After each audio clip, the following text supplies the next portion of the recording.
প্রচারিত সময় টেলিভিশন, সেই সময় টেলিভিশনের ডিরেক্টর, ম্যানেজিং ডিরেক্টর নিয়ে মহামান্য সুপ্রিম কোর্টের হাইকোর্ট বিভাগে একটা মামলা চলমান।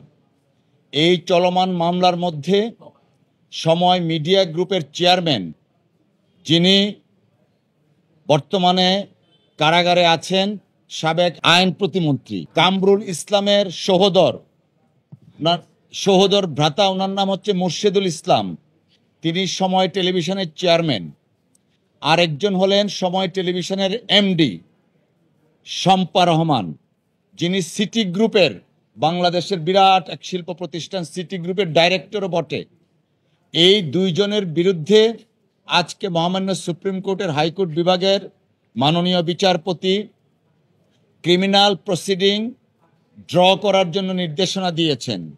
ওনারা জেনে শুনে উদ্দেশ্যমূলকভাবে মহামান্য হাইকোর্টে কিছু নথি এবং কাগজপত্র সাবমিট করেছিলেন, যেগুলো ফ্রড হিসাবে প্রমাণিত হয়েছে, এবং তাদের এই ফ্রডুলেন্ট অ্যাক্টিভিটিসের কারণে মহামান্য সুপ্রিম কোর্ট আজকে অর্ডার দিয়েছেন এই দুইজনের বিরুদ্ধে ক্রিমিনাল অর্থাৎ ফ্রডুলেন্ট প্রসিডিংস ড্র করার জন্য।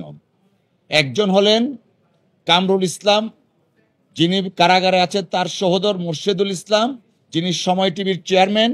আরেকজন হলেন সিটি গ্রুপের ডাইরেক্টর, যিনি সময় টেলিভিশনের এমডি, বর্তমান এমডি। এই দুজনের বিরুদ্ধে ফ্রডুলেন্ট অ্যাক্টিভিটিসের কারণে মামলা দায়েরের নির্দেশনা দেওয়া হয়েছে।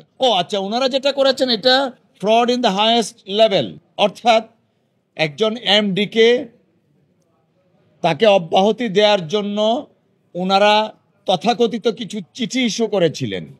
সেই নোটিশটা ওনারা দেখুন কত বড় ফ্রড করেছেন, নিজেদের ঠিকানায় নিজেরাই পোস্ট করেছেন এবং কাগজে পত্র দেখিয়েছেন 2রা ডিসেম্বর চিঠি পোস্ট করেছেন, বাস্তবে সেটা করেছিলেন ফেব্রুয়ারি মাসে। সো এটা অনেক নথিপত্র দিয়েছিলেন যেগুলা জাল, ফেব্রিকেটেড, এবং প্রত্যেকটা কাজ ইচ্ছাকৃতভাবে উইথ আলটেরিয়ার মোটিভ, অসৎ উদ্দেশ্যে ইচ্ছাকৃতভাবে পরিকল্পনা মাফিক ওনারা এই ফ্রড কাজগুলা করেছেন। যে কারণে মহামান্য আদালত আমাদের সাবমিশন সন্তুষ্ট হয়ে দুইজনের বিরুদ্ধে ফ্রডের মামলা করার জন্য, প্রসিডিংস ড্র করার জন্য নির্দেশনা